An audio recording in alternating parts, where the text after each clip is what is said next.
You know, I thought I recognized Peter Sarsgaard's Indian henchman from something else, but I just couldn't figure it out. Then I looked up the actor's name, Jonathan Joss, and then I discovered this. That boy ain't right.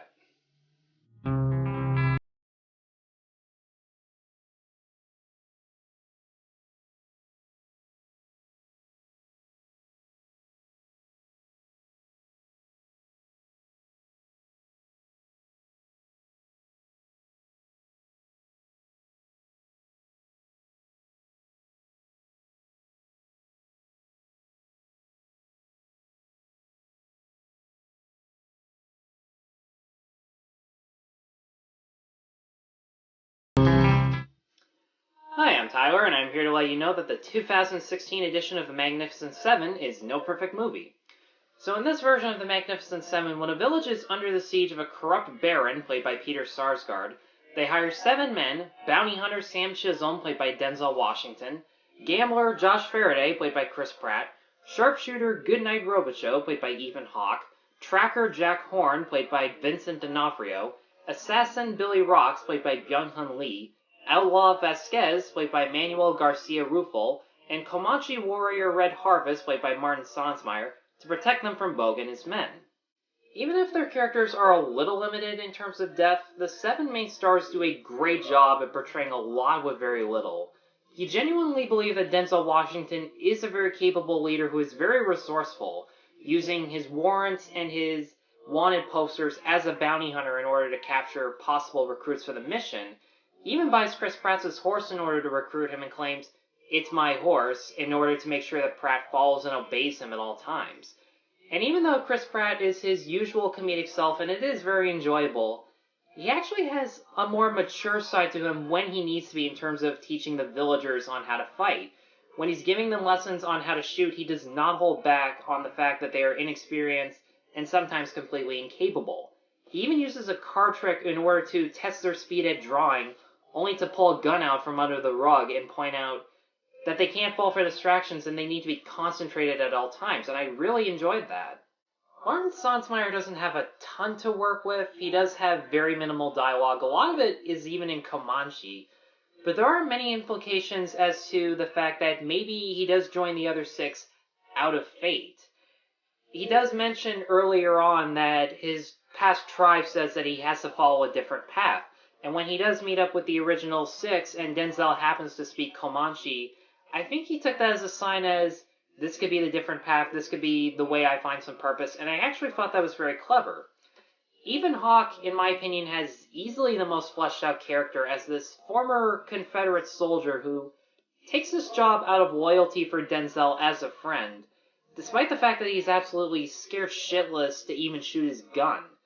And while his protege Billy is very supportive of this while also mocking him in a very friendly way, everyone else pretty much has to talk to him and say, "You took this job willingly. If you're going to protect this town, you have to face your inner demons eventually." And while at first I thought Vincent D'Onofrio was a little too limited in his role, I started looking back on the traits that his character had, and I started enjoying him a lot more because of just how over the top his vocal delivery was, and just how sympathetic he was due to his religious faith. And you can tell that that really motivates him as a person, especially with the fact that, as deranged and violent as he is, he doesn't actually kill anyone unless they're a legitimate threat to him. Quite a batch of strays. I'll say a prayer for you. You know, a little prayer. For lack of a better word, Antoine Fuqua does a magnificent job at directing this film, in the vein of a classic Western.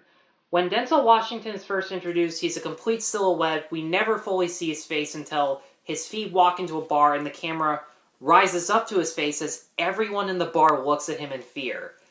That is how you build up a character. You never see stuff like that in an action movie anymore, and it's really refreshing to see stylistic traits like that, like close-ups of a character's eyes and their gun in order to build tension, or groups walking in a straight line in order to illustrate the team dynamic. And the action scenes are very impressive in terms of its scope and its fight choreography that really make it stand out from the original film. While all 7 of them know how to shoot a gun, characters like Billy Rocks or Red Harvest prefer their use of knives to throw and stab, while Red Harvest prefers his bow and arrow. and as a result, their particular action scenes feel a lot more distinct. And whenever a character death is meant to have a huge impact, their death is shown all in one take, especially when they're falling off a horse or off of a 3-story building. Now, aside from the fight choreography, what really sets this film apart from the original is just how well it pays tribute to its predecessor, while also taking some characters that either had too little to work with from the first one, or any subplots that really weren't needed at all. There are definitely some characters who do share personalities and traits from the previous ones. For example, Denzel Washington wearing all black and being the team leader is obviously very reminiscent of Yul Brynner, and Chris Pratt being a down-on-his-luck gambler is pretty much just like Steve McQueen. But there are others like James Coburn, who was given a really awesome intro in the original involving knife throwing, and after that he really just disappears. He doesn't use a knife to throw again, he doesn't really contribute to the plot, and in here his character is expanded upon in Billy Rocks. He's given more to do with his knives, he has a stronger connection with Ethan Hawke, and Hawke himself, if you probably already guessed, is kind of an expansion of Robert Vaughn from the original. And the movie also omits certain subplots like any romance between the Seven or the villagers, and it doesn't tease us by making us think that certain members of the team aren't going to join or are going to separate. You know for a fact that they're going to team up and save the day eventually, and the film doesn't hide that. The only flaw I really have is that certain parts of the film feel a little bit rushed. While there are some visual traits and little clues for most of the team members that you can piece together a backstory, there's one team member named Vasquez who is very well acted, but he doesn't really have any big character moments because the film's too busy focusing on the Seven and their villagers preparing for the attack, and the villain, who is very slimy, very well portrayed by Peter Sarsgaard. But Vasquez and some of the other villagers, particularly Haley Bennett as the one who recruits them, they don't get as much depth as they did in the original, and I feel like they were given a lot more before the film was edited down. Now, thankfully, the 2016 Magnificent Seven stands completely on its own as a remake of two different movies and as a contemporary western thanks to the fantastic ensemble cast, Antoine Fuqua's very stylish direction, and the differences in terms of its plot structure, especially during the finale, and the distinct fight choreography, even if some story elements do feel a little bit rushed.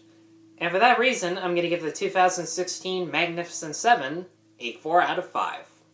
Guys, thanks as always for watching, and a very special thank you to anyone who did watch any of my other reviews ranging from The Seven Samurai, the original Magnificent Seven, Samurai 7.